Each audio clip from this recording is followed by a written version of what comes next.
Sudah, Pak. Halo. Udah ya? Oke. Kita pagi ini sebentar aja ya. Ini masih kelanjutan dari yang kemarin, Lembaga Keuangan Negara ya. Bisa nanti teman-teman baca aja di slide-nya. Ya, cuman yang ingin saya sampaikan sekarang bahwa teman-teman atau rekan-rekan sekalian itu harus bisa membedakan apa fungsi dari bank sentral, terus apa fungsi dari OJK. Karena OJK ini seperti saya katakan kemarin ya, dia merupakan gabungan dari beberapa lembaga yang awalnya itu adalah me, apa namanya membawahi, mengawasi lembaga-lembaga keuangan baik perbankan maupun non perbankan ya. Nah, jadi nanti di sini kita lihat ada kolaborasi ya.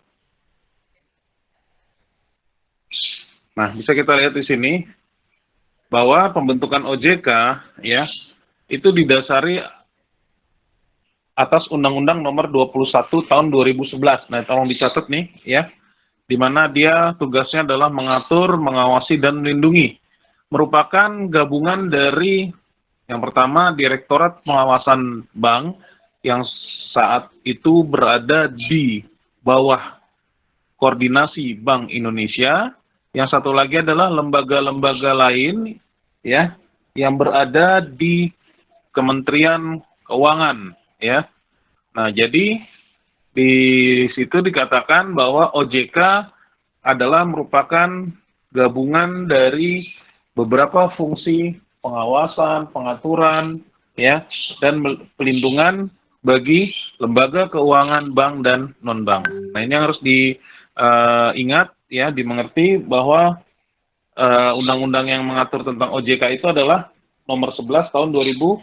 Kalau kita lihat dari runutannya, undang-undang ini ya, bahwa undang-undang ini adalah yang terbaru dibanding undang-undang BI, lembaga Bapepam, misalnya Badan Pengawas Pasar Modal, Pengawas Pasar Uang, Pengawas Penggadaian dan pengawas-pengawas lembaga keuangan non-bank. Nah, ini yang harus dilihat bahwa OJK ini adalah suatu organisasi keuangan yang baru ya, yang langsung ketuanya di bawah presiden. Berarti dia sejajar dengan menteri, sejajar dengan gubernur BI ya.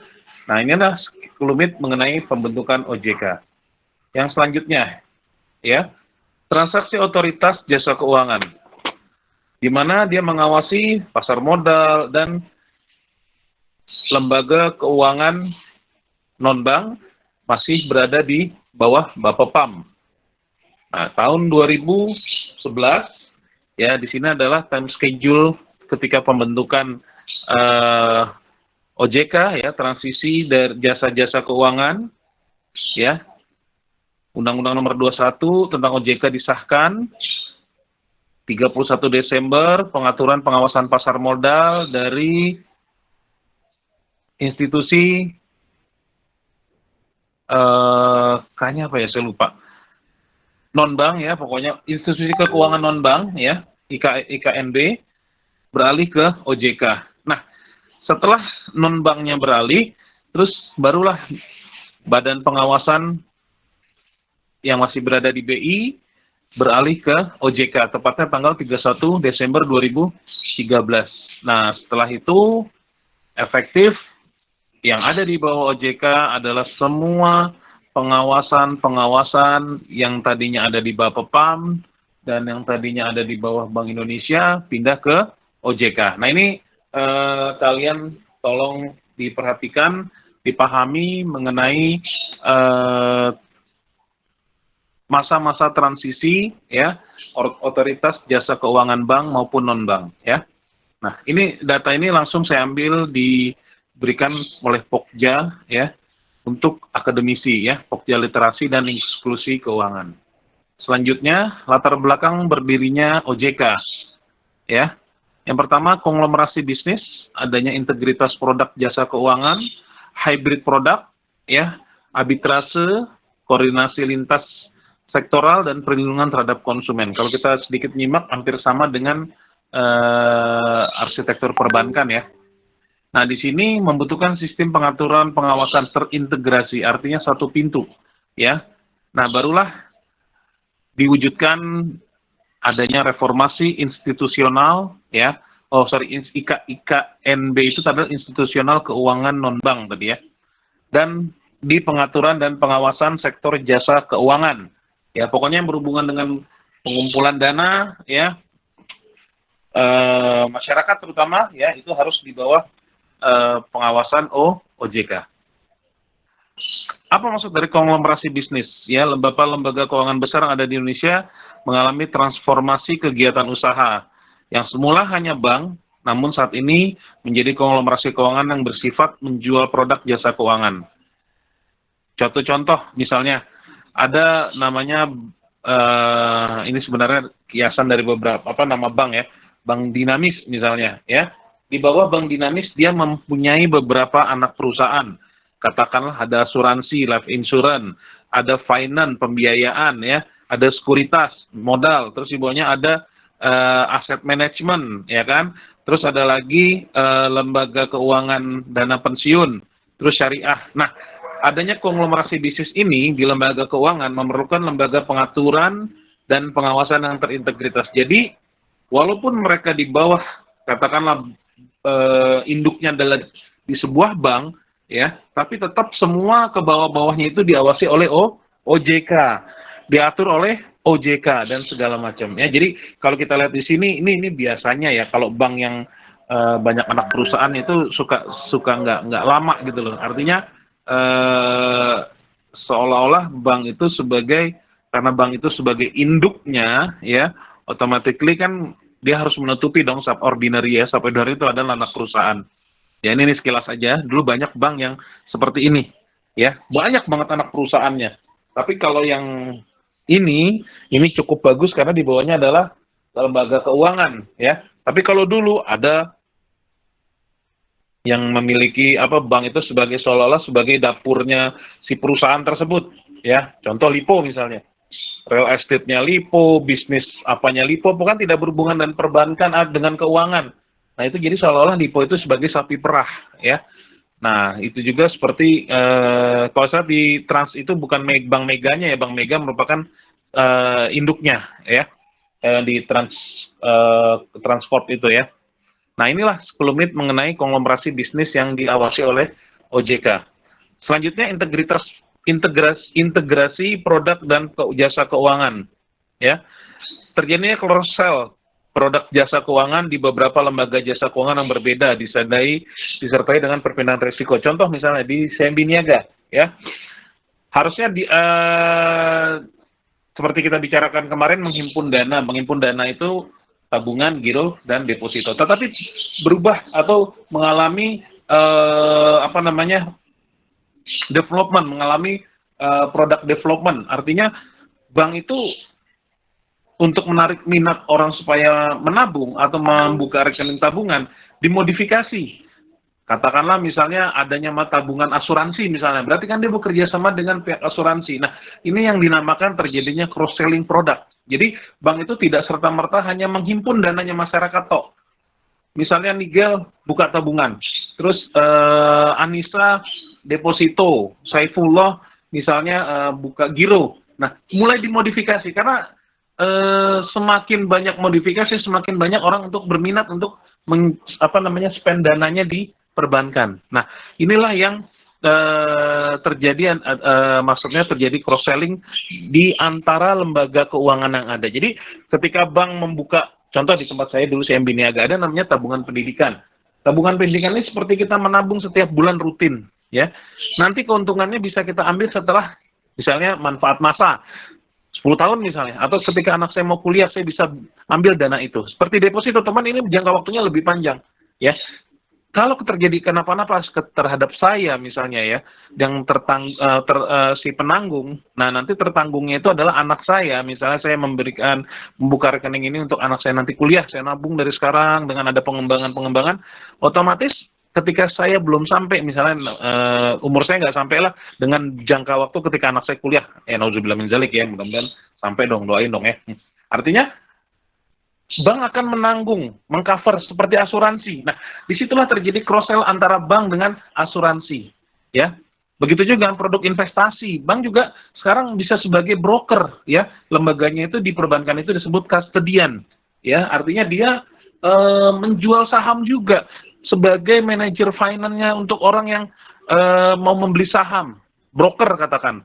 Ya, nah jadi itulah banyaknya cross-selling dan jasa keuangan di antara lembaga-lembaga jasa keuangan, ya, terutama yang perbankan. Ya.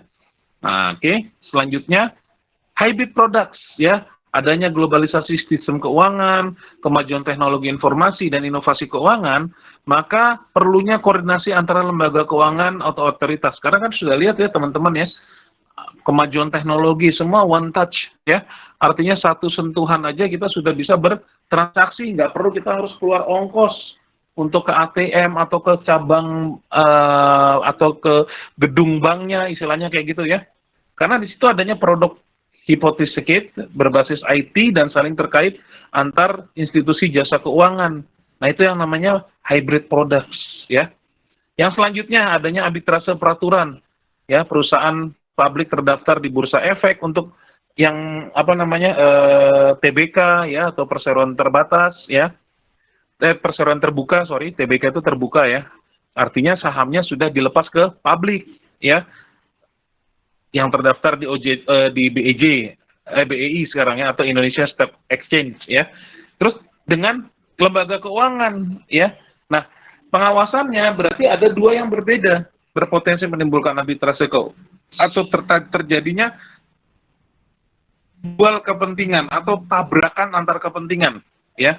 Maka perlu dilakukan pengawasan integrasi yang menjadi solusi atas permasalahan arbitrase peraturan tersebut sehingga redundancy dan overlapping ketentuan dapat diminimize ya, artinya cukuplah dibikin satu aturan ya, jangan dibikin dua aturan, karena kalau ada dua aturan ya yang saling bersinggungan itu biasanya akan menjadi celah kalau terjadi apa kasus di kedepannya. Ngerti maksud saya?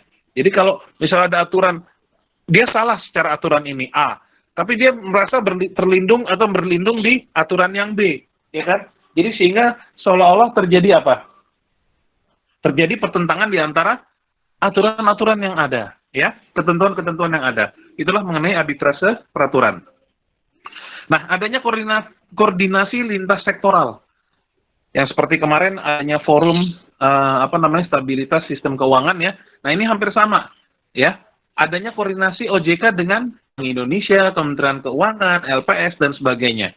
Nah, ini dia saya bilang, Forum Koordinasi Stabilitas Sistem Keuangan. Koordinasi lintas sektoral yang baik diharapkan akan mendorong harmonisasi kebijakan di bidang fiskal, keuangan, Kementerian Keuangan, moneter, Bank Indonesia, jasa keuangan, jaminan terhadap simpanan, LPS, yang semakin terpadu, saling mendukung dan menjaga FFSK tadi, ya, stabilitas sistem keuangan di Indonesia. Nah, yang kemarin sama seperti arsitektur perbankan, adanya perlindungan konsumen, ya. Ini bekerja sama dengan YLKI, ya kan? Jadi sekarang lembaga-lembaga keuangan harus memberikan perlindungan atau memberikan rasa aman kepada para konsumennya. Kalau kita flashback ke belakang sebelum terjadinya atau berdirinya OJK, aspek perlindungan konsumen bagi masyarakat maupun pengguna produk dan jasa keuangan belum diatur secara spesifik, secara konkret dan terintegrasi dengan perundangan-undangan keuangan dan pengawasan jasa keuangan. Ya, ini bisa dibaca sendiri ya. Jadi setelah berdirinya OJK nomor 21 tahun 2011, hafalin tuh ya, diingat ya, 2111 ya, artinya Undang-Undang nomor 21 tahun 2011, kalau perbankan kan 1098 ya, revisi dari 792, BI 2499, harus dihafal tuh ya. Ada pasal-pasal yang memuat mengenai perlindungan konsumen. Tercantum di pasal 4, pasal 28, 29, 30, 31. Di mana pasal-pasal tersebut secara garis besar mengamanatkan OJK untuk memberikan perlindungan kepada konsumen dan masyarakat di jasa keuangan, baik perbankan maupun non-bank. Nah, ini tujuannya. Pembentukan OJK teratur, transparan, akuntabel, ya kan, mewujudkan sistem keuangan yang stabil, ya SSK tadi ya, stabilisasi ke sistem keuangan. Selanjutnya melindungi konsumen, kepentingan konsumen maupun masyarakat, ya. Diperlukan diadakannya pengawasan prudensial bagi semua lembaga jasa keuangan di Indonesia. Yang kedua adalah pengawasan market conduct, ya, dalam upaya perlindungan terhadap konsumen. Oke. Fungsi tugas OJK, fungsinya menyelesaikan sistem pengawasan pengaturan. Ingat aja bahwa OJK itu pengaturan dan pengawasan terintegrasi seluruh lembaga keuangan, ya, bank maupun non-bank.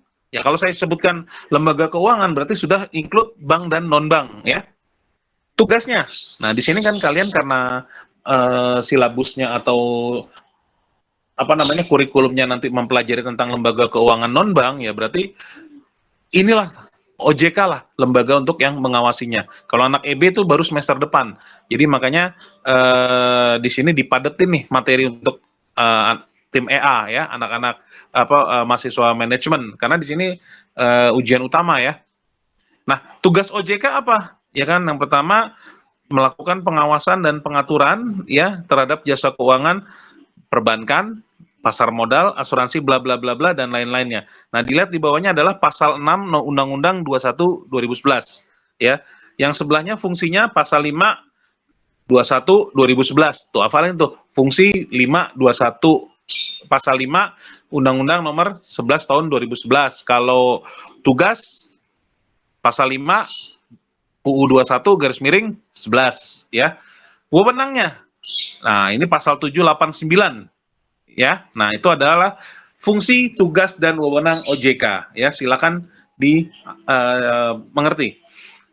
Struktur organisasinya ya, adanya anggota Dewan Komisioner ya kan, yang meliputi ketua, wakil ketua dan seterusnya ya.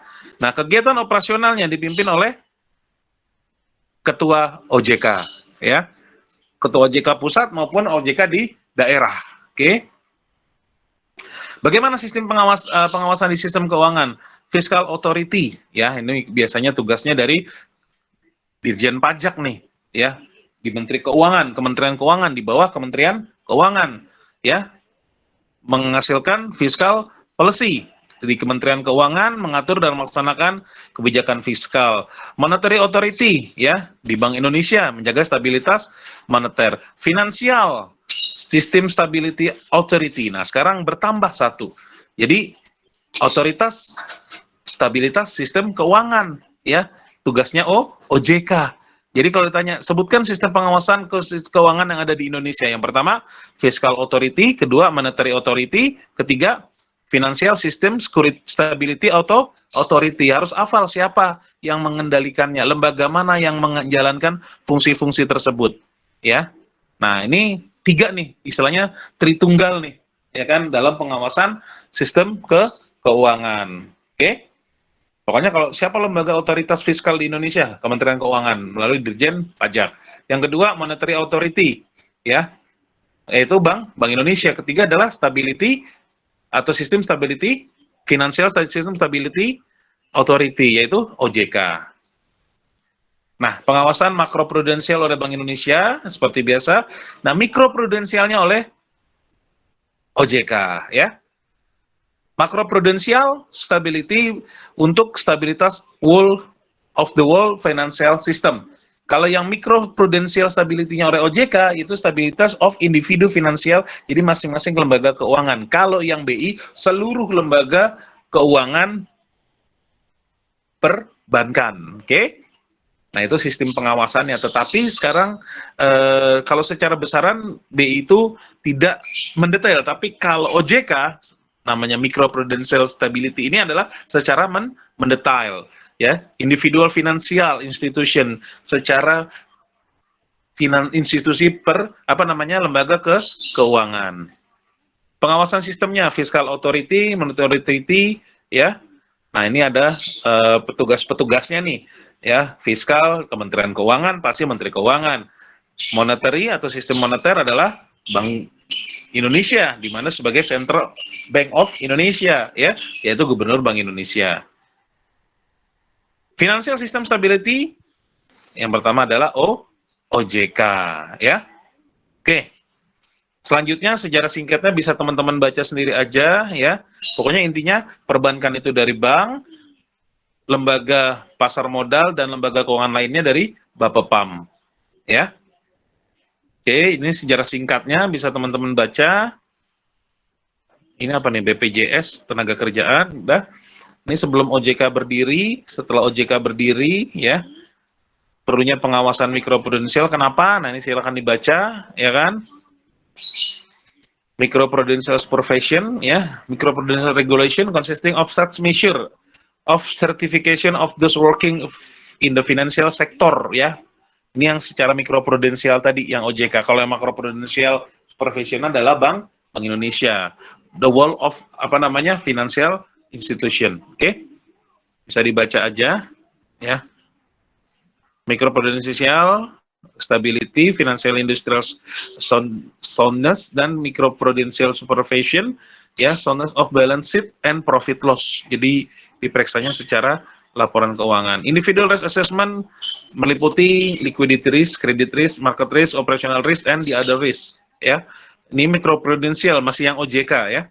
Individualnya balance sheet-nya. Jadi semua laporan keuangan, makanya ada disebut juga lembaga pengawasan. Oke.